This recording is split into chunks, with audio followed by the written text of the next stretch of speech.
Hey everyone, welcome back to the channel. This is going to be part 2 of the Tamiya Stadium Thunder build.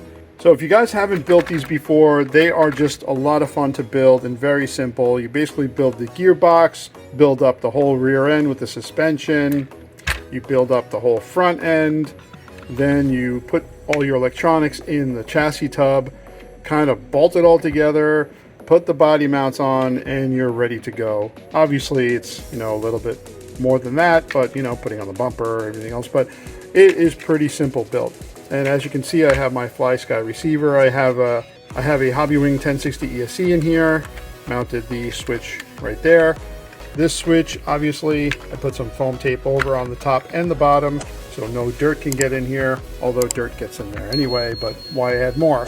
I do have a high-tech servo in there, and I went with a super stock BZ motor with a Robinson Racing 15 tooth pinion gear, the steel gear in here, which you can only go 13 tooth or 15 tooth, and had to extend the motor wires here because they're just not long enough. If you mount, if you mount it up here on top, it gives you enough length to go through these holes, but I didn't want to mount it on top. You want to keep the weight as low as possible. And there's a perfect spot for it, and it doesn't get too hot, so it's not like it's going to overheat. So what's next? Well, now we're going to turn our attention to the body. So I have a Team Blue Groove body.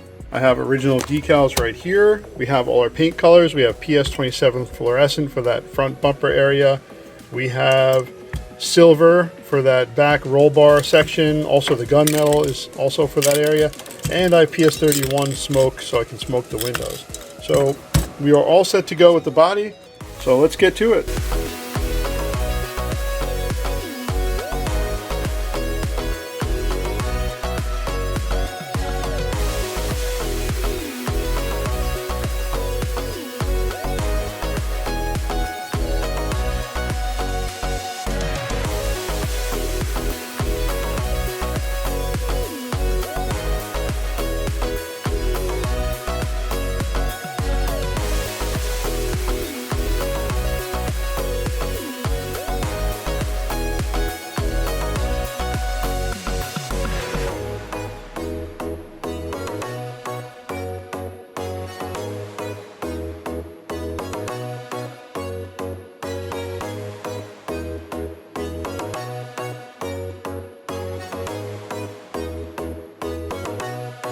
Okay, so we are all ready to get our paint on the body. So this lower lip here is all the PS27 fluorescent yellow. Most of it is black. This back section here is going to be masked off because like the little roll bar area, that's going to be PS41, that's silver. Well, I'm doing bright silver. I don't know what they recommend. This other area here, which is I guess the bed of the truck, is going to be gunmetal. And then I'm going to tint the windows with PS31 smoke. So I'm going to do all of that off camera. I am going to mask everything up. That's going to be probably the hardest part.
Okay, so here's our finished Tamiya Stadium Thunder. Look at the body, the decals. Look how nice this came out. I'm going to get some pictures and video of it outside because it looks really, really good.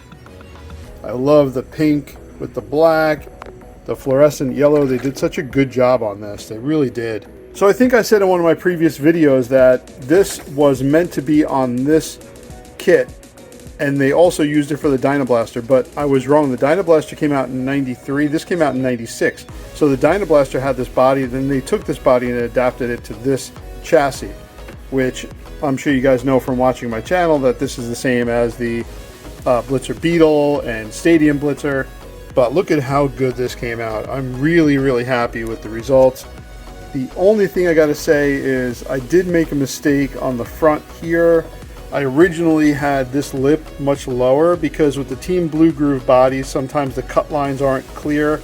As you can see, I already hit something with it driving it. Got a little mark on it. I'm sure that'll just rub out.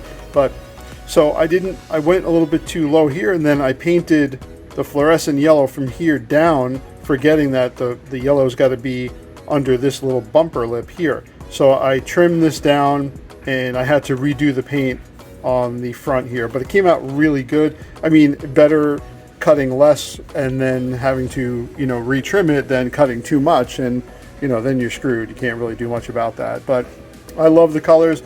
There is one thing missing. Yes, I have black wheels on here instead of the fluorescent yellow. I was not able to source them. The person that thought they had them couldn't find them. But yeah, I'm really happy with how this came out. I'm going to get some pictures and video of it outside right now. These kits based on this, you know, the old Falcon chassis are so much fun to build and run. I actually think my favorite might be the Bearhawk. And I'm not saying that, you know, because of the style or the looks, you know, with the cage in the back. I just like the way it drives. And, you know, the Stadium Blitzer and the Blitzer Beetle, the Stadium Thunder, they're all very similar how they drive. I think the Blitzer Beetle's a little bit different because it's got the hard shell body. It's a little heavier, top heavy. I am a fair weather driver. I do not take my RCs out in the mud, in the snow. When I was younger, of course I did. But now it's too much of a hassle cleaning them. So I don't do that. I wait till we have some nice dry days. So this won't get run anytime soon. Maybe I'll make a running video in the spring sometime, or maybe this will just be on the shelf for a little while. We'll see. So thanks for watching, everyone. I really do appreciate everyone's support. So give me a thumbs up if you like the Stadium Thunder. Leave me a comment. You know, guys, I love to respond to your comments. I love seeing what you guys think of the work I'm doing. So hopefully this weather passes soon. Before you know it, we'll be in March and April, and I'll be right back out there running cars again. But until then, I have plenty of projects to work on. I got more fun stuff coming up. So stay tuned. Make sure you're subscribed. Thanks for watching, everyone. I'll see you all in the next video.